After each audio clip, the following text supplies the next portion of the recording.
Les travaux du 6e séminaire gouvernemental se sont ouverts ce 15 mai à Brazzaville sous le patronage du Premier ministre chef du gouvernement Anatole Koliné-Makosso. Cette rencontre trimestrielle des membres du gouvernement sera consacrée à l'auto-évaluation du programme d'action du gouvernement présenté le 21 juin devant l'Assemblée nationale.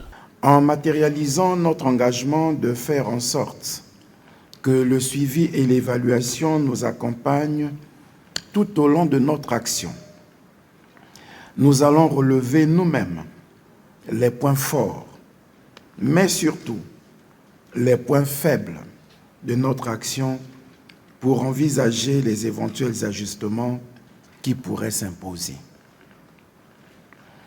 Nous procéderons à cette auto-évaluation en ayant comme boussole le projet de société du président de la République, j'ai cité « Ensemble, poursuivons la marche », fin de citation, lequel s'exécute dans le cadre du Plan national de développement 2022-2026. Des questions liées à l'éducation, au social, à la santé, à l'économie, à la réforme de l'État et autres seront abordées lors de ce séminaire. Comme vous le savez, les retombées des choix économiques se manifestent dans le temps. Sommes-nous sur la bonne voie? Y a-t-il de nouvelles impulsions à donner pour aller plus vite et plus loin? Avions-nous véritablement créé des conditions pour l'amélioration du climat des affaires en vue d'attirer les investisseurs privés nationaux et étrangers? La diversification de notre base de production des biens et des services, hors secteur pétrole, est-elle en bonne voie?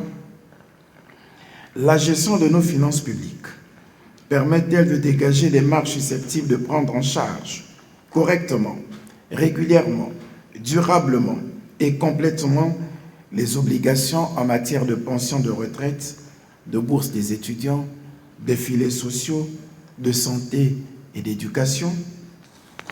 Avons-nous fait des progrès dans l'assainissement de nos villes? Et où en sommes-nous de nos zones économiques spéciales et de nos zones agricoles protégées, véritable élément de la diversification de l'économie et générateur d'emplois? Il y a quelques semaines, notre pays a accueilli à Pointe-Noire une croisière de plus de 150 touristes venus visiter le parc de Konkwati, et le week-end dernier, la 11e édition du FESPAM a été lancée à Sibiti. Quels progrès accomplissons-nous dans le secteur de la culture et du tourisme? Les ambitions que nous avons en matière d'encadrement et d'éducation de la jeunesse sont-elles satisfaites? Des avancées ont-elles été enregistrées dans la lutte pour l'éradication de l'insécurité dans nos villes et villages et dont se plaignent nos concitoyens? Et que dire de la sécurisation de nos frontières? Durant 3 jours, les membres du gouvernement vont passer en revue les actions sectorielles et définir les objectifs socio-économiques du pays.